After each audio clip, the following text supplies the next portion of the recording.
I think to me it really comes down to the horsemanship, because I think really knowing your horse, really understanding what's the best way to talk to your horse and what's the best way to develop your horse's own unique personality, their own unique conformation, their own unique, way of going, I think has to be the most important thing. And I try to train the same way across all the disciplines. And so I'm not trying to have a different way of communicating with my horse in one phase versus another phase.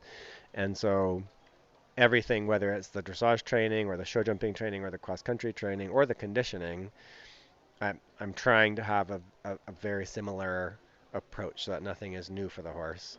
Um, and I really focus on breaking things down into as small of steps as possible, even though that does sometimes take a little bit more time.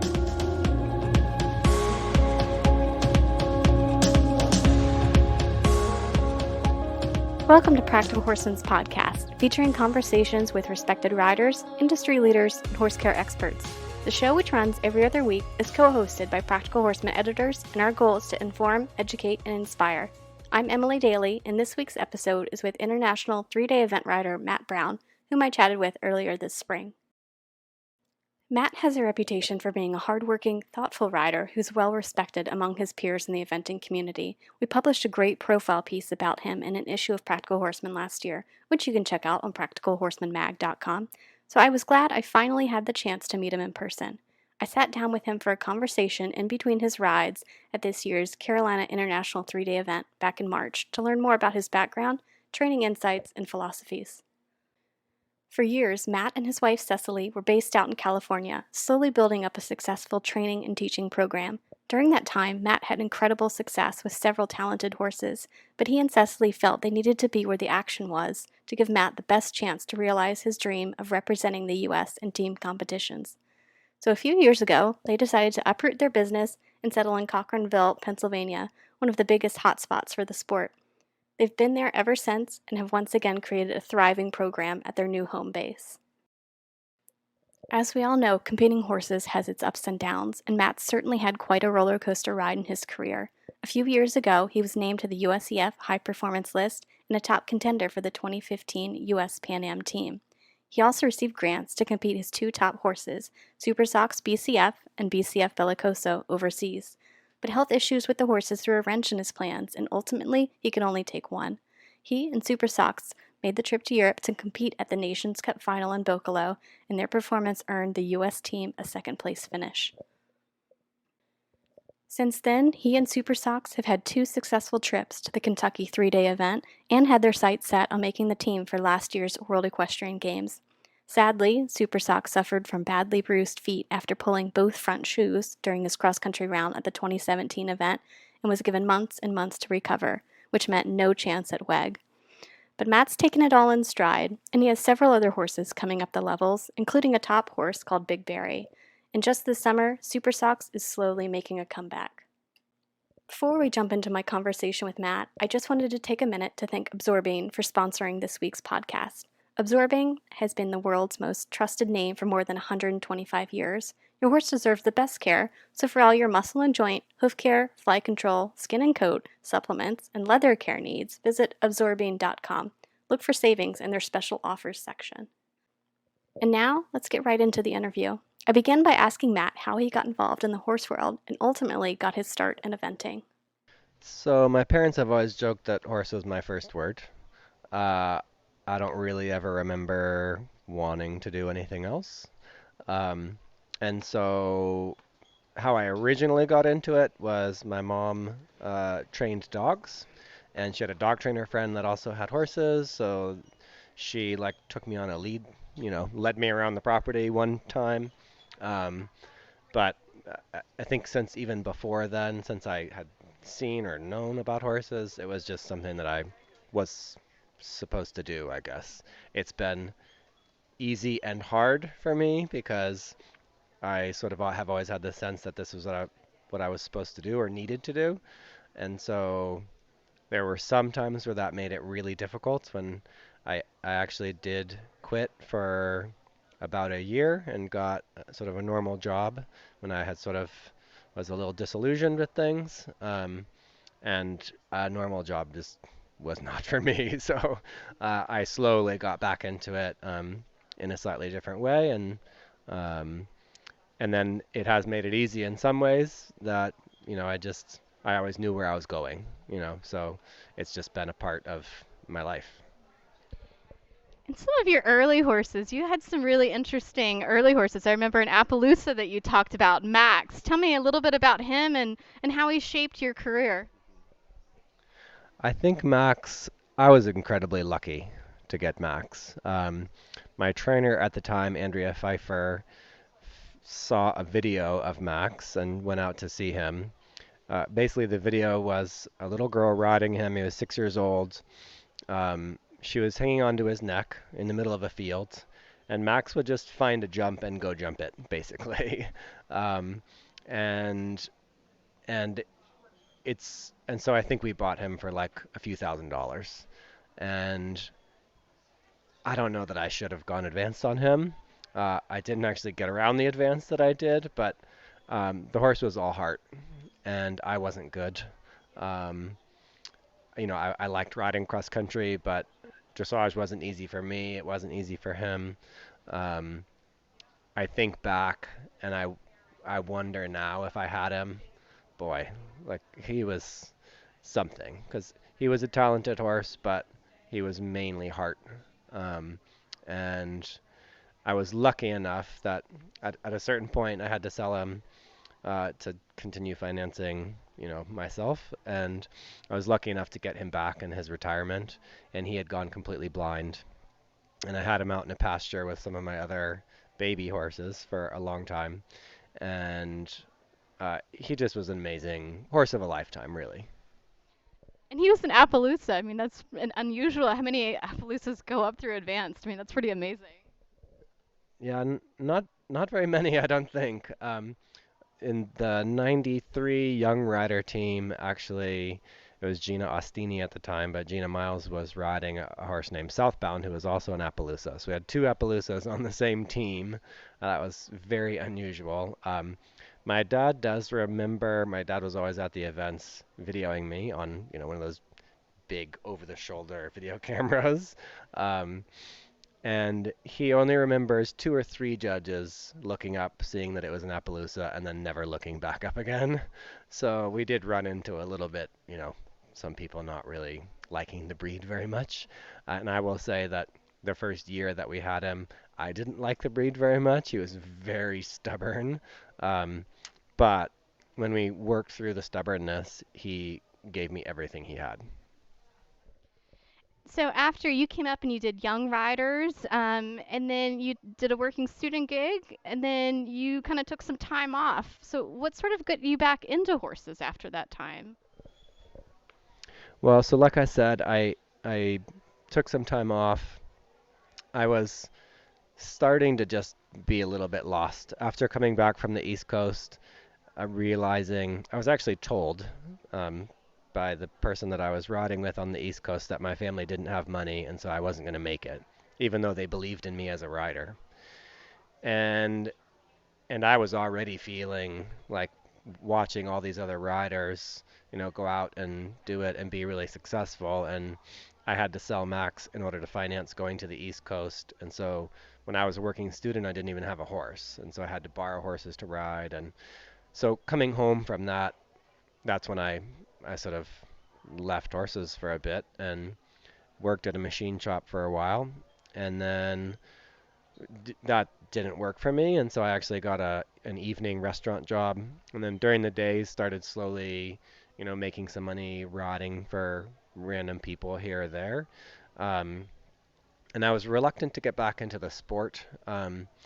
Partly, I was growing up the kid that was stupid enough or strong enough, I'm not sure which way I want to say it, that would really get on and sort of make the horses do things. And it never felt very good to me. It always felt like sometimes I could get it done, but it always felt like the horses were just kind of waiting to get rid of me, or at least they weren't enjoying it. And I wasn't enjoying it either. Um, and so I started to well, I was going to say I experimented, but I met a friend in Montana who had a cattle ranch and introduced me to some natural horsemanship.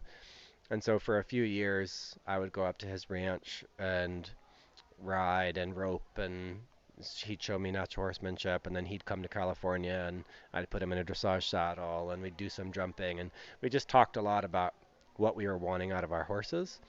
And I started to realize that I didn't necessarily need to bully the horses, and I could actually enjoy the process of training, and that's really what brought me back into it. And so I kept my restaurant job for a number of years as I was building myself back up into the sport.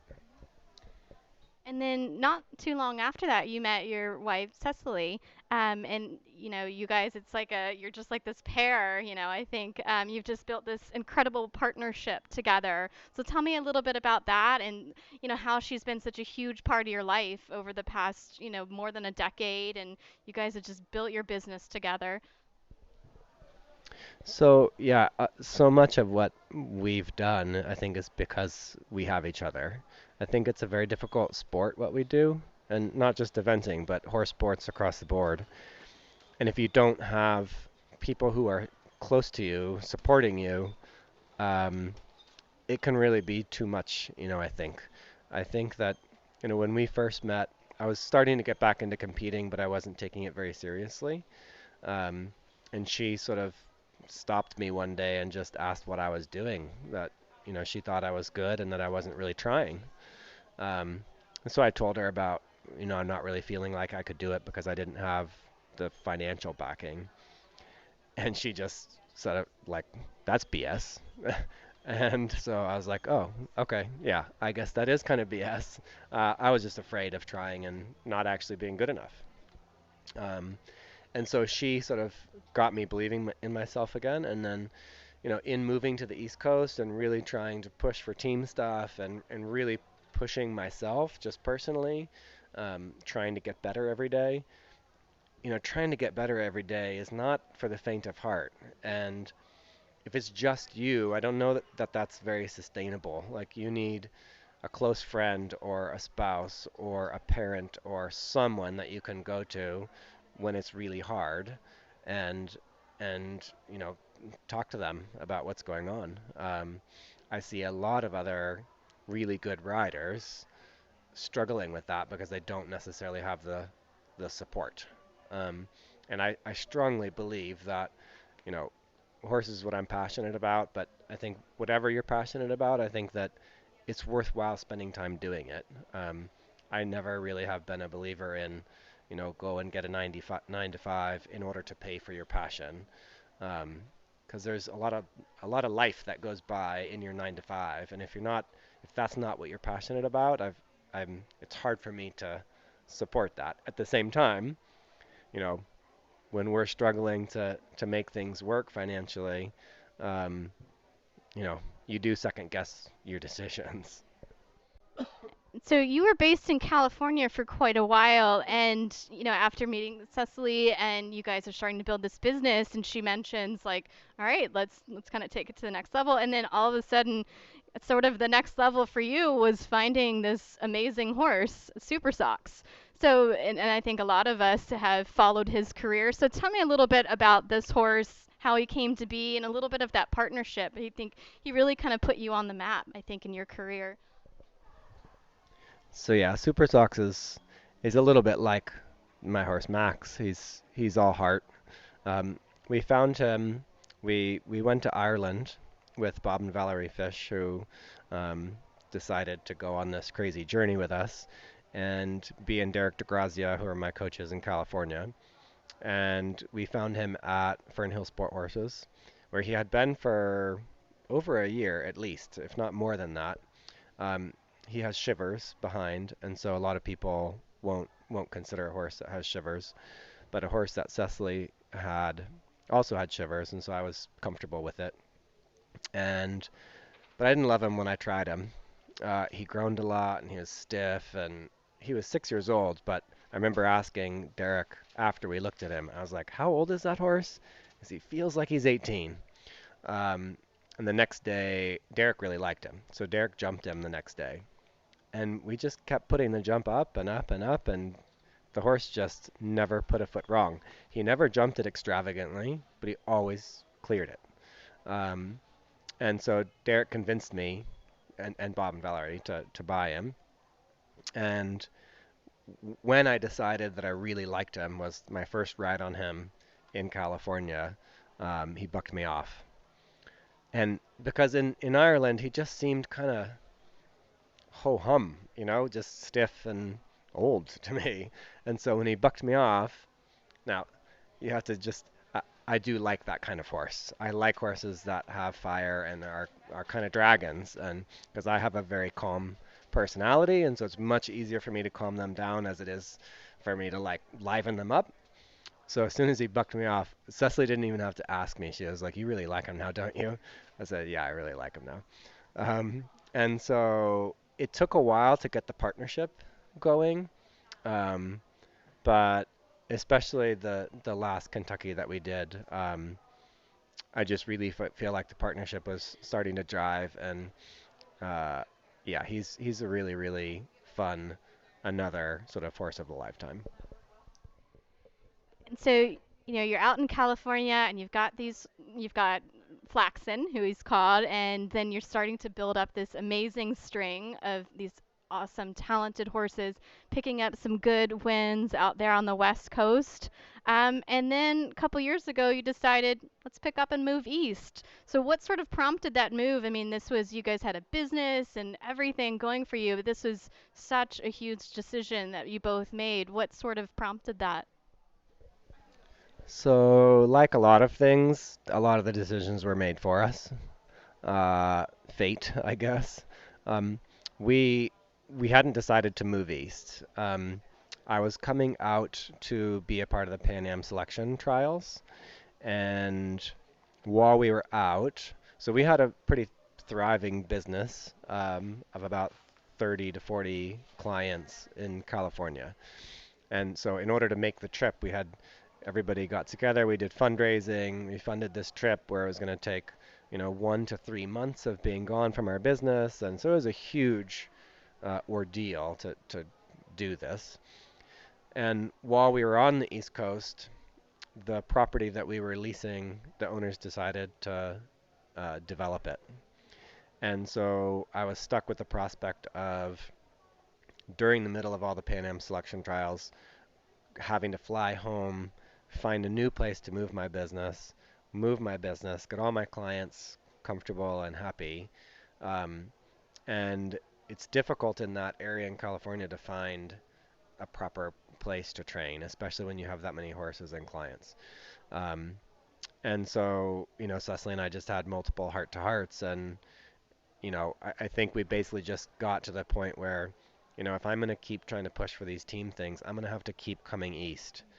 And this was a great fundraiser to get us here, and a lot of people donated, and it was really amazing. But I don't think that's sustainable every year for us to do that.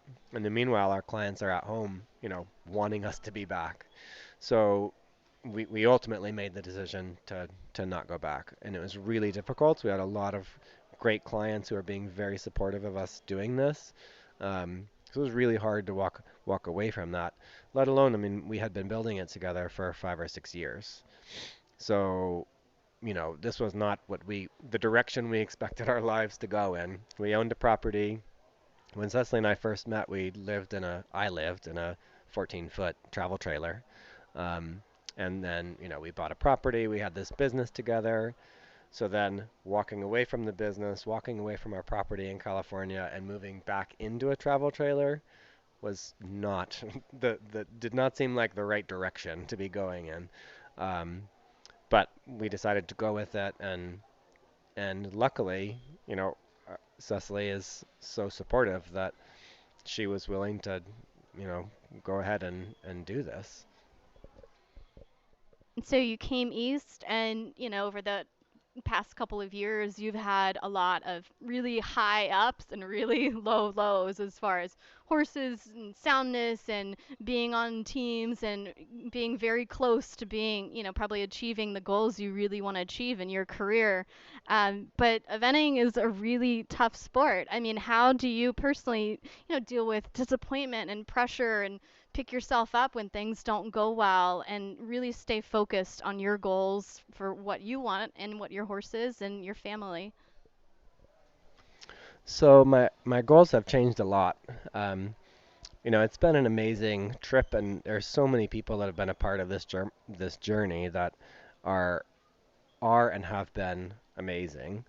Um, but eventing is a difficult sport, and especially growing up on the West Coast, I had never really competed anywhere else. So coming out to the East Coast, competing on different footing at different venues, um, I was very low on the learning curve, and managing my horses not only on new footing, but with a new veterinary team, with new shoeing team, everything was different. And so it took us a while to get a handle of that, um, and then being named as an alternate for the Pan Ams and alternate for the Olympics, it's really difficult. Like it is amazing, but to go to especially to the Pan Am training session before the team left to be a part of the team training, and then to like wave goodbye to the team as I'm sort of going back home was really tough.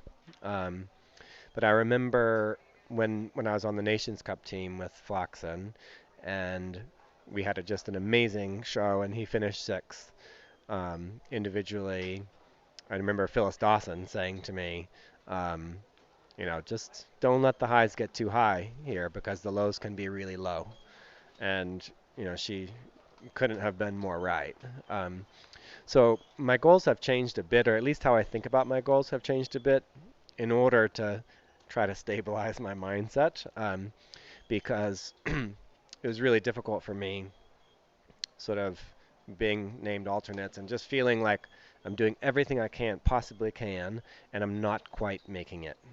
And it's really easy to go to that place of maybe I'm just not good enough.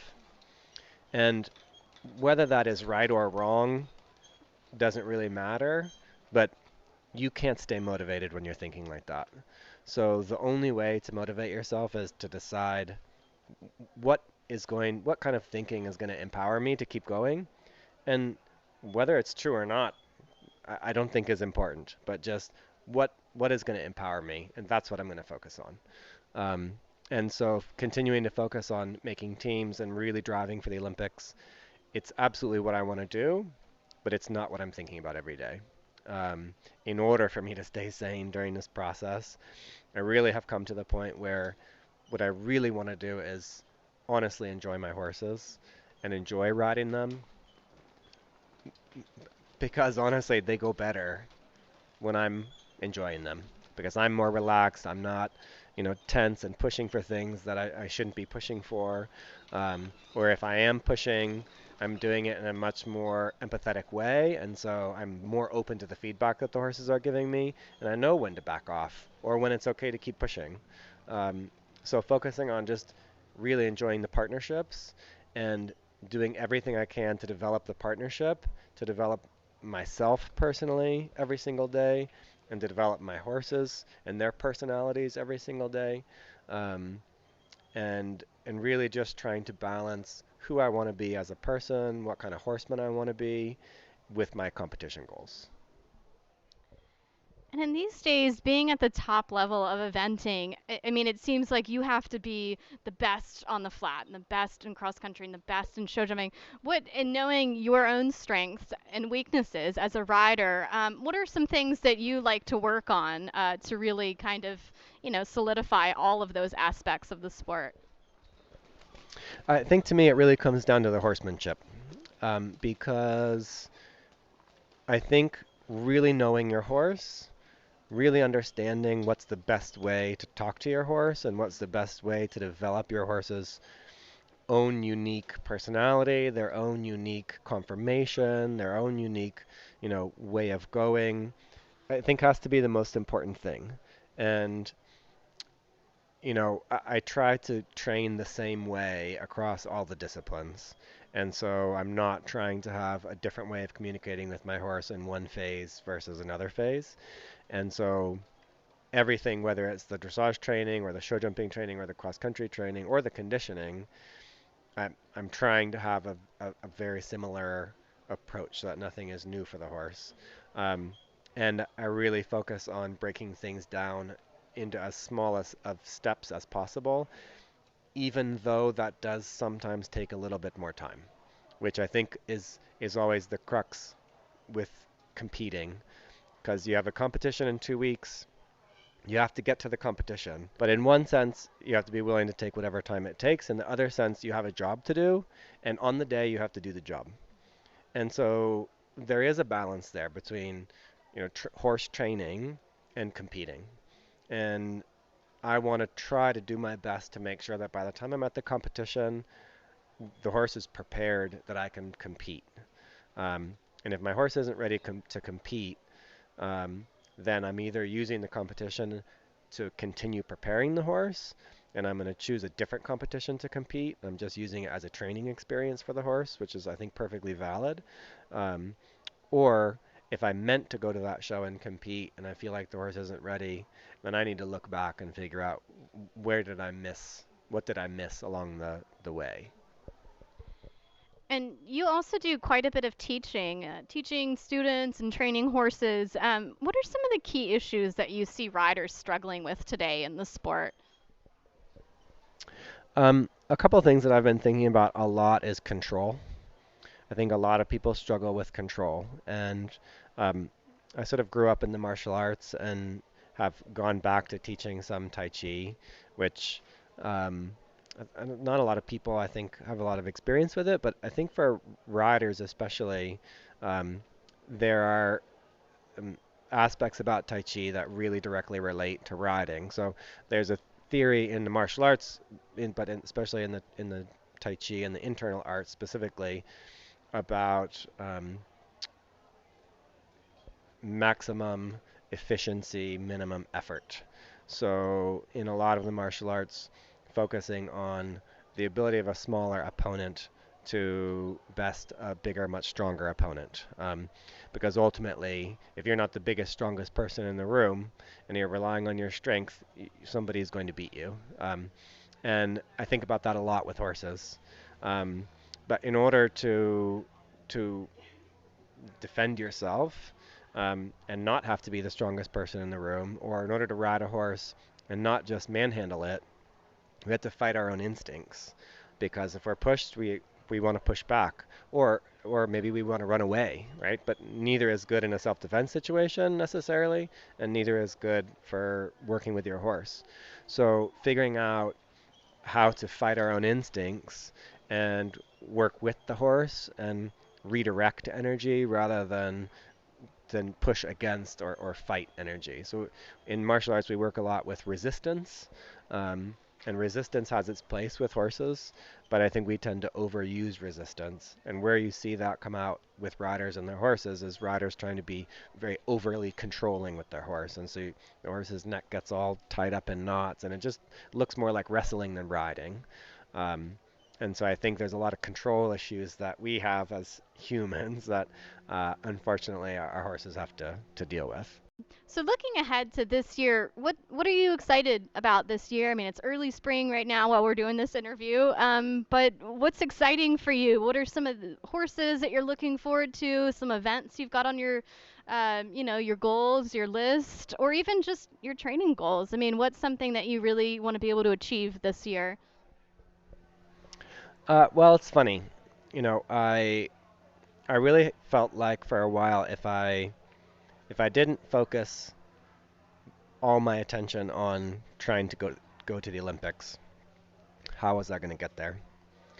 And so I really had tunnel vision at first when we moved to the East Coast, and it was really draining on me personally and on the people around me. And so this last year, I changed my focus a bit and wanted to go back and focus more on my horsemanship, which I really enjoy. Um, and that tends to make it easier for me to enjoy my horses. And so having the focus of wanting to enjoy my horses, having the focus of wanting to help my students as much as I can with their riding or just, you know, I think for Cecily and I both, we we want to be the type of people who um, are helpful, and so we want to help the horses. We want to help our clients and our students as much as we can, um, and it really is amazing because I mean that's not a hard fast goal. That's just what are you doing every day? How are you behaving every day? But it's more within our control than all the other goals that we tend to have. So just focusing on that actually this last year, we've ended up getting a bunch more horses. Um, Partly our own fault, but also partly some people bringing us horses. Um, and so we have a really significant group of young horses that are coming up that I'm really excited about. Um, Flaxen is coming back, so I'm excited about doing another 5 star now with him. Um, and uh, a few of our other horses are starting to come up and do some exciting things. So um, I had a really good experience riding at the eventing pre-invitational with Talking Point. Um, and again, my goal going there was just to have fun riding him because he's such a fun jumping horse, and he ended up doing really quite well. So I think that will continue to be honestly my main goal. I am excited about some competition goals that I have coming up. Um, I'm not sure how much I'm going to let myself actually focus on them, but I'm pushing every day. I'm pushing myself and I'm pushing the horses as much as I am comfortable with. And but yeah, I really would just like to enjoy what we're doing. And just as one final wrap up question, I know being in the horse business is sort of all consuming with time and energy and all of that, but what's something that you and Cecily like to do or that you like to do to just kind of relax or, just to get away from the horses for a little bit? Get away from horses? Is that something that people do? Um, that's a good question. Uh, we don't. If we're not being able to relax with the horses, then we don't relax. I think this is the part of the reason why, you know, this is such a difficult sport because if you're pushing every day and you're not finding, what you're doing enjoyable, it's very difficult to recharge your tank, refill your tank or whatever. Um, so ultimately, what we have to try to do, because we very rarely take days off, is breathe and actually enjoy what we're doing so we can have the energy to keep going forward. There are lots of things that we like to do if we have days off. None of them involve horses at all. Um, but yeah, we very rarely actually do those things. Um, so I would love to do some more of those things. That would be great. So as time allows, yes, going and hanging out, mainly hanging out, reading. I'd love to read some more, take naps. That would be great. Well, I think that's great, and I think that's all the questions I have. So thanks so much for your time, Matt. Thank you for listening to Practical Horseman's podcast. I'd really appreciate your feedback, so if you have time, please rate and review the show. And join us again in 2 weeks. Upcoming conversations are with eventing legend Jim Wofford and other top riders such as hunter trainer Tom Brennan and jumper rider Kevin Babbington. You can also subscribe to our podcast at iTunes, Stitcher, and SoundCloud. Thanks again for listening.